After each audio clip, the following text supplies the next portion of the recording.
Bawang merah atau dalam bahasa Latin Allium ascalonicum termasuk tanaman sayuran yang mempunyai nilai ekonomi tinggi dan prospek pasar yang baik, serta paling banyak dibudidayakan di Indonesia setelah cabai merah. Selama ini, bawang merah diperbanyak secara vegetatif dengan menggunakan umbi sebagai benih. Masalah umbi sebagai sumber benih antara lain ialah biaya untuk umbi mahal karena volumenya tinggi, yaitu sekitar 1-1,5 ton per hektar dengan harga yang mencapai Rp15.000 sampai Rp25.000 per kilogram bibit.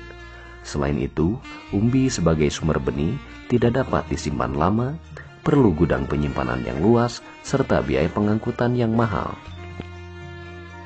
Alternatif sumber benih bawang merah dapat dilakukan dengan menggunakan biji botani atau True Shallot Seed yang biasa disingkat dengan TSS.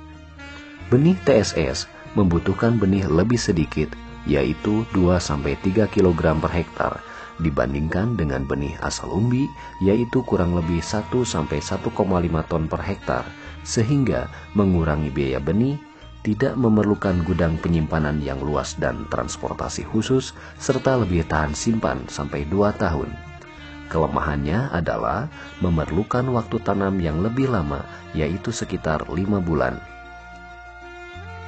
Melihat beberapa kelebihan TSS daripada umbi, maka penggunaan TSS sebagai sumber benih bawang merah sangat prospektif dalam rangka meningkatkan produksi dan kualitas umbi bawang merah. Balai Penelitian Tanaman Sayuran telah menghasilkan teknik produksi TSS di lahan kering.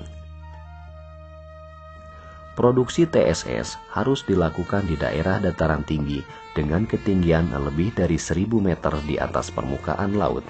Hal ini dikarenakan dataran tinggi mempunyai suhu udara yang rendah, yaitu antara 16-18 derajat Celcius, yang sesuai untuk merangsang pembungaan bawang merah. Untuk menghasilkan TSS dengan mutu benih yang baik dan produksi tinggi, juga harus diperhatikan pemilihan dan perlakuan umbi, tahapan teknik budidaya dari pengolahan tanah sampai panen, dan processing benih. Tahapan-tahapan teknik produksi TSS adalah sebagai berikut. Tahapan yang pertama yaitu umbi bibit.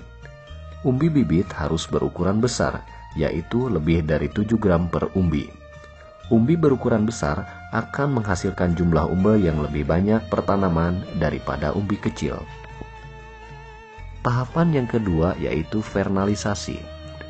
Untuk merangsang pembungaan, umbi bibit diberi perlakuan suhu dingin yang disebut dengan vernalisasi, dengan cara disimpan dalam ruang pendingin selama 3-4 minggu pada suhu 9-10 derajat Celcius.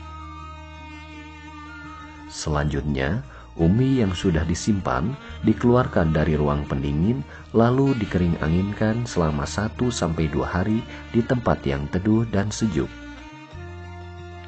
Tahapan yang ketiga yaitu persiapan lahan untuk tanam. Sementara umbi disimpan di ruang pendingin, dilakukan pengolahan lahan. Lahan diolah dengan menggunakan traktor atau dicangkul, dibersihkan dari rumput, kemudian digemburkan. Selanjutnya, dibuat bedengan-bedengan dengan lebar 1,2 meter, tinggi 40 cm, dan panjang disesuaikan dengan kondisi lahan. Antar bedengan diberi jarak 1 meter. Arah bedengan sebaiknya menghadap timur ke barat, supaya semua tanaman mendapat sinar matahari yang merata. Tanah dataran tinggi biasanya merupakan jenis tanah andisol dengan pH tanah yang agak masam, yaitu pH kurang dari 5,5.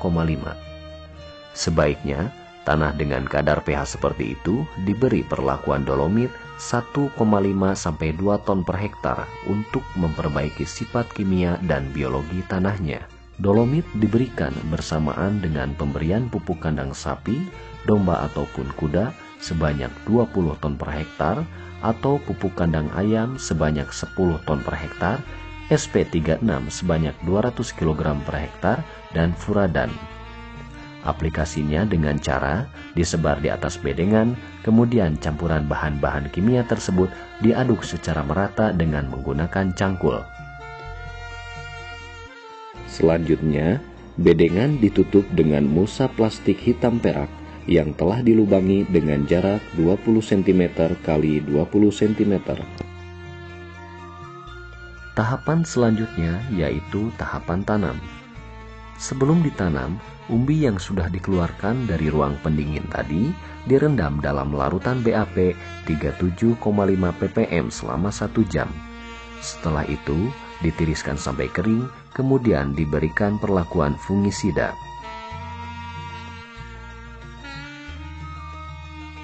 Selanjutnya, bibit ditanam dalam lubang tanam dengan cara membenamkan bibit 2/3 bagian. Tahapan yang kelima yaitu pemasangan naungan. Manfaat naungan adalah untuk melindungi bunga bawang merah dari percikan air hujan. Selain itu juga untuk mengurangi embun yang menempel di ujung daun pada pagi hari, sehingga daun tanaman lebih tegak, kekar, serta lebih hijau. Naungan dipasang seminggu setelah tanam. Tiang naungan dapat dibuat dari bambu ataupun besi. Jika dipergunakan secara permanen untuk jangka waktu yang lebih lama, sebaiknya menggunakan tiang besi karena lebih tahan lama. Untuk tiang bambu dapat digunakan sampai 6 kali, tetapi atap plastik hanya digunakan sekali pakai. Tinggi tiang naungan 1,5 meter yang berada di sebelah timur dan 1 meter yang berada di sebelah barat, dengan lebar atap naungan 1,5 meter. Tahapan yang keenam yaitu aplikasi pupuk NPK 16, 16, 16 dan boron. Pupuk NPK dengan dosis 600 kg per hektar diberikan untuk 10 kali, mulai umur 10 hari setelah tanam dengan interval 7-10 hari sekali.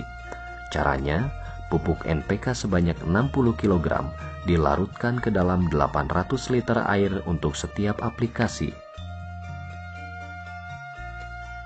Sedangkan pupuk boraks atau pupuk boron lainnya dengan dosis 3 kg boron per hektar setiap aplikasi diberikan sebanyak 3 kali, yaitu pada umur 3, 5, dan 7 minggu setelah tanam dengan cara disemprotkan ke tanaman, terutama bagian tunas apikal dan bunga. Tahapan yang ketujuh yaitu pemeliharaan tanaman. Yang pertama, pengairan.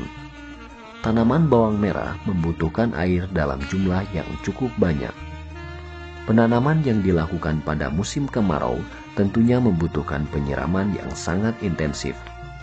Setelah penanaman, diperlukan penyiraman selama 3 hari berturut-turut pada pagi dan sore hari. Penghilangan embun pada ujung daun dilakukan dengan cara menyemprotkan air di sekitar daun pada pagi hari. Penyiangan rumput terutama dilakukan pada lubang di sekitar tanaman mulai umur 4 minggu setelah tanam. Pengendalian hama dan penyakit dilakukan dengan menggunakan perangkap kuning dan menyemprotkan pestisida selektif. Perangkap kuning dipasang sejak umur 2 minggu setelah tanam sampai dengan bunga mekar. Setelah bunga mekar, pengendalian hama dan penyakit dapat dilakukan dengan menggunakan insektisida dan fungisida selektif. Untuk membantu penyerbukan, digunakan lebah madu apis cerana atau lalat hijau.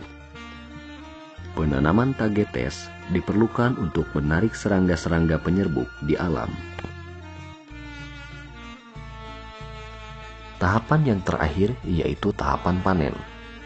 Panen kapsul atau buah dilakukan sekitar umur 105-110 hari setelah tanam yang berlangsung selama 5-6 kali dengan interval 4-7 hari tergantung pada cuaca.